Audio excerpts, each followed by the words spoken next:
जब एक इच्छाधारी नागिन ने दिया जुड़वे बच्चे को जन्म, फिर गांव वालों ने जो किया उन बच्चों के साथ, उसे देखकर आपके रोंगटे खड़े हो जाएंगे। आज की यह सत्य घटना एक बदले की घटना है। कहते हैं कि किसी मासूम जीव जंतुओं को तब तक परेशान नहीं करना चाहिए जब तक उन्होंने आपका कुछ न बिगाड़ा हो। आज की घटना हर मनुष्य को यह शिक्षा देगी कि जीव जंतुओं को कभी भी परेशान नहीं करना चाहिए। तो चलिए आज की घटना शुरू करते हैं। उससे पहले महादेव के सच्चे भक्त कमेंट बॉक्स में हर हर महादेव लिखना न भूलें।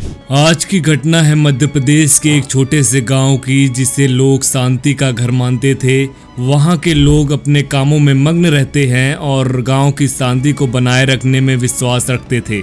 इस गांव में 5 बुद्धिजीवी थे, रामू, श्यामू, किशन, भोलू और नंदू। ये सभी दोस्त थे और अक्सर एक साथ बैठकर बातें करते और शरारतें किया करते थे। इनकी शरारतें कभी कभी हद से बढ़ जाती थी, लेकिन किसी ने कभी भी इन पर ज्यादा ध्यान नहीं दिया। पूरे गांव को पता था कि इन 5 की एक टोली है जो श्याम के दुकान के पास हर शाम बैठ जाया करती है। यह 5 शाम को 5 बजे से लेकर रात को 11 बजे तक श्याम की दुकान के पास बैठकर चाय पीते और फिर रंग जमाते थे। गांव के पास एक घना जंगल था जिसे लोग नागवन कहते थे। इस जंगल में किसी का भी जाने का साहस नहीं होता था, क्योंकि वहां एक इच्छाधारी नागिन का वास था।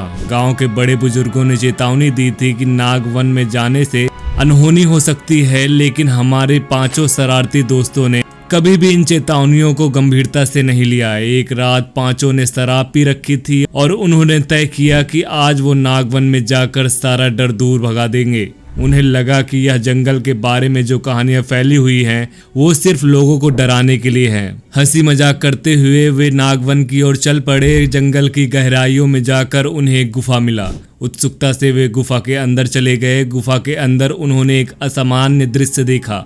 एक बड़ी नागिन जिसने अपने शरीर के चारों ओर जुड़वा बच्चे को लपेट रखा था, वो सो रही थी। नागिन के बच्चों को देखकर रामू, श्यामू, किशन, भोलू और नंदू की आंखें चमक उठी। वो इतने भोले थे कि वह यह नहीं समझ सके कि यह नागिन कोई साधारण नागिन नहीं थी। किशन ने कहा, अरे क्यों ना हम इन नागिन के बच्चों को उठा लें और गांव में ले जाकर दिखाएं, कितना मजा आएगा। नशे की हालत में कहाँ किसी को सुध थी क्या सही है और क्या गलत है। भोलू ने हंसी मजाक में कहा, अगर ये नागिन जाग गई तो क्या होगा, हमें काट कर मार डालेगी। लेकिन श्यामू ने उसे चुप करा दिया, डरपोक मत बन, हम मजाक के लिए यहाँ आए हैं, डरने के लिए नहीं। रामू जो सबसे चालाक था, उसने बच्चों को उठाने की कोशिश की, पर जैसे ही उसने नागिन के बच्चे को छुआ, बच्चा अचानक से हिलने लगा और नागिन की नींद टूट गई। अपने बच्चों को खतरे में देख नागिन की आंखें क्रोध से लाल हो गई। आंखों में खून का प्यास देखकर 5 दोस्त डर गए और बच्चों को वहीं छोड़कर भागने लगे। लेकिन दुर्भाग्यवश उनकी इस मूर्खता के कारण नागिन के दोनों बच्चे मारे गए। नागिन ने देखा कि उनके दोनों बच्चे मर चुके हैं और उसका दिल क्रोध से और दुख से भर गया।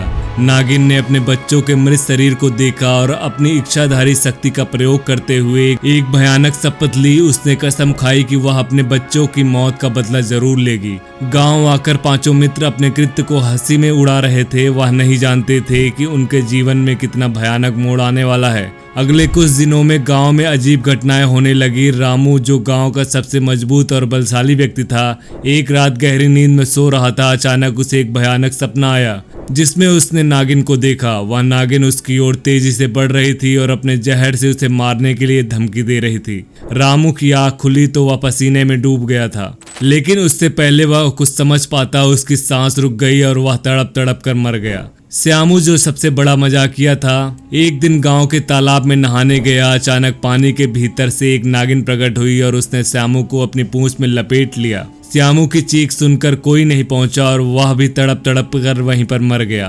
किशन, जो सबसे ज्यादा साहसी था, अपने खेत में काम कर रहा था। अचानक उसकी आंखों के सामने वह नागिन प्रकट हुई जिसने उसे चेतावनी दी थी। किशन भागने की कोशिश करने लगा, लेकिन नागिन ने अपनी जादुई शक्ति से उसका पांव जकड़ लिया। वह भी एक भयानक मौत का शिकार हो गया। भोलू और नंदू, जो बच गए थे, अब अपनी जान बचाने के लिए गांव छोड़कर भागने की सोचने लगे, लेकिन नागिन की शक्ति इतनी प्रबल थी कि वह कहीं नहीं जा सकते थे।